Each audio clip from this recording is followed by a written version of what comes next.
News super 1, सत्याचा बुलंद आवाज। अशाच ताज्या महत्त्वपूर्ण घडामोडी बघण्यासाठी सबस्क्राइब करा न्यूज सुपर 1।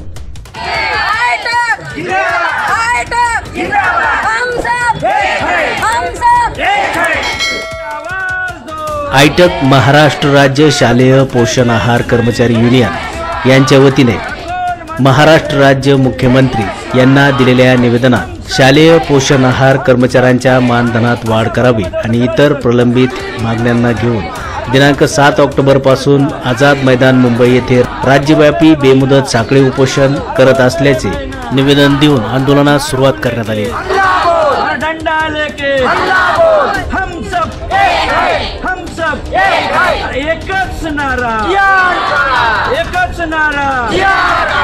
महिला एकजुटीचा शालेय पोषणार संघटनेचा लाल बावट्याचा हम सब या निवेदनात त्यांनी म्हटलं आहे की आयटक संघटनेच्या वतीने आपणास विनंती करण्यात येते की 40% फॉर्म्युल्यानुसार केंद्र सरकारने 2014 पासून पगारात वाढ केलेली नाही।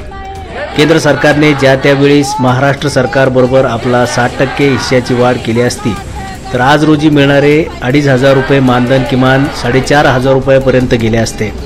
तरी केंद्र सरकारची वाढीची वाट न पाहता इतर राज्याप्रमाणे उदाहरणार्थ केरळ, तामिळनाडू राज्याप्रमाणे महाराष्ट्र सरकारकडून किमान 15,000 रुपयाच्या आसपास वाढ मिळावी, कारण 2,500 मध्ये या महिला जीवन जगू शकतात का यास अनुसरून काही मागण्या करण्यात येत आहेत।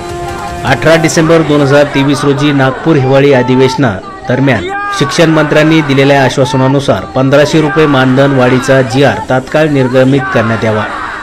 शालेय पोषण आहार कर्मचाऱ्यांना किमान 26,000 रुपये वेतन देण्यात यावे। सध्या जे कर्मचारी कार्यरत आहेत त्यांना कायम करण्यात यावे। इंधन, भाजीपाला, बिले आणि मानधन वेळेत मिळावे। शालेय पोषण आहार कर्मचारी यांना सध्या 10 महिन्याचे मानधन मिळत आहे, ते 12ही महिने मानधन मिळावे। दीपावली बोनस म्हणून 2,000 रुपये दरवर्षी देण्यात यावे। शालेय पोषण कर्मचाऱ्यांना ड्रेस कोड आणि ओळखपत्र देण्यात यावे। अशा मागण्या या निवेदनाद्वारे करण्यात आल्या आहेत। या मागण्या तातडीने सोडवण्यात याव्या, अन्यथा आझाद मैदान मुंबई येथे 7 ऑक्टोबर पासून राज्यव्यापी बेमुदत साखळी उपोषण करणार असल्याची विनंती देखील या निवेदनाद्वारे करण्यात आली आहे। त्यानुसार आयटक महाराष्ट्र राज्य शालेय पोषण आहार कर्मचारी युनियन यांच्या वतीने आझाद मैदान मुंबई येथे राज्यव्यापी बेमुदत साखळी उपोषणास सुरुवात करण्यात आली आहे। यावेळी शालेय पोषण आहार कर्मचाऱ्यांनी आपल्या व्यथा मांडल्या आहेत। आज मुंबई शहरामध्ये आलेली आहे। आम्ही सेंट्रल किचन आणि शालेय पोषण आहाराच्या महिला आहोत। आम्हाला गेल्या 2002 पासून आम्ही शालेय पोषण आहार शिजवतो, पण या सरकारने आम्हाला 50 पैशाप्रमाणे पूर्वी पैसे दिले। त्यानंतर आम्हाला फक्त 500 रुपये, 1000 रुपये असे पैसे मिळायचे। तेवढ्या तुटक्या पैशामध्ये आमचं घर चालत नाही आणि आमचा संसार सुद्धा चालत नाही। आज लाडक्या बहिणीला 1500 रुपये देतं, ज्या नवऱ्याची बायको कामाला जात नाही त्या नवऱ्याच्या बायकोला 1500 रुपये देऊन राहिला शिंदे सरकार। पण जी बाई सकाळी 8 वाजतापासून 5 वाजेपर्यंत शाळेत राबते त्या बाईला साधं 5,000 रुपये मानधन द्यायला याच्या खिशात पैसे नाही आहे आणि आमचं एवढ्या पैशामध्ये घर चालत नाही। मुलांचं शिक्षण कसं करायचं, मुलांना शिकवायचं कसं? सगळी मोठ्या लोकांची मुलं शिकली पाहिजे आणि गरीबाची मुलं काय रस्त्यावर झाडझूड केली पाहिजे काय? आणि शहरामध्ये सेंट्रल किचन विषयाने आणला आणि सेंट्रल किचनमधील महिलांना ठेकेदारीमध्ये देऊन सर्व महिलांना बेरोजगार केलेला आहे। त्या सेंट्रल किचनमधल्या सर्व महिलांना याने कामावर घेतलं पाहिजे आणि त्यांना 5,000च्या वरच मानधन दिलेलं पाहिजे आणि सर्व सेंट्रल किचनमधील महिला सर्व काढून टाकल्या, त्यांना पण कामावर परत घेतलं पाहिजे आणि खेड्यातील महिलांना आणि शहरातील महिलांना सर्वांना सारखं 10,000पर्यंत मानधन आज दिलं पाहिजे। साधारण लेबर कोर्टाच्या नियमानुसार 300 रुपये रोज हा मजुराला असला पाहिजे। नेवारे मुक्काम महाराजपूर या जिल्हा परिषदेच्या शाळेमध्ये 25 वर्ष झालेले आहेत। मी तिथं 25 पैसा मुलगा होता तेव्हापासून मी तिथं खिचडी बनवत आहे।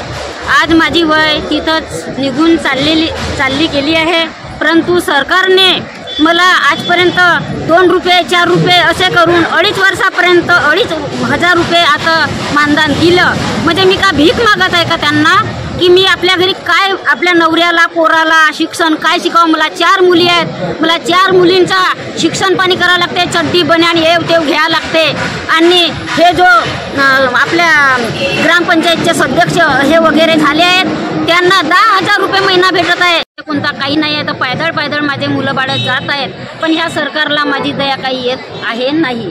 भंडारा जिल्हा सर मी 2 रुपयापासून काम करत आहो. तर आजपर्यंत मानधन नाही मिळून राहिला आहे. देऊ शकतो ना, आम्हाला काम करणीवाल्याला नाही देऊ शकत का सर ते? आम्ही का वैरी आहो का त्याच्याले? आम्ही 2 पैशापासून 50 पैशापासून का 25 पैशापासून काम करत आहो. आज बी आम्हाला पगार नाही मिळून राहिला. मग आम्ही काय केलं पाहिजे का? आमची आता वय होत आली ना, आम्हाला पगार नाही. आता तुम्ही रिटायर व्हाल म्हणतात, मग आम्ही इथल्या दिवसाचा मोबदला सोडून देऊ का आम्ही आपला? मी शालेय पोषण आहार कर्मचारी नागपूर जिल्ह्यातून आलेली आहे. माझ्यासोबत माझ्या भगिनी सुद्धा आहेत. बघा, मंत्र्या संत्र्याच्या घरी त्यांच्या इथं जे भांडेधुणी करण्यावाली बाई असते त्यांना 15,000 20,000 रुपये कामावरचे त्यांचे वेतन मिळते. आणि आम्ही शाळेत रोज काम करून दिवसभर सकाळपासून ते 5 वाजेपर्यंत काम करत असून आम्हाला ते फक्त 2,500 रुपये मानधन देते. एवढ्या पैशात आमचं काही भागत नाही आणि आम्ही म्हणून इथे आलो. आम्हाला ह्या सरकारने GR न काढता आम्हाला जास्तीचे पैसे दिले पाहिजे. आमच्या पोटाचं म्हणजे आमचं जे वेतन आहे ते आम्हाला 15,000 रुपये तरी कमीत कमी दिल्या पाहिजे. आम्हाला शासकीय कर्मचाऱ्याचा दर्जा दिला पाहिजे. आम्हाला स्थायिक चपराशी कमकुक म्हणून नेमणूक करण्यात आल्या पाहिजे. तेव्हाच आम्ही इथून हटू, नाही तर आम्ही इथून जाणार नाही. आमच्याकडे जायला सुद्धा पैसे नाही. या बेमुदत साखळी उपोषणाकरता राज्यभरातून शालेय पोषण आहार कर्मचारी, महिला आदी उपस्थित होत्या. न्यूज सुपरवनसाठी अभिषेक सोननेसह गणेश पवार, मुंबई.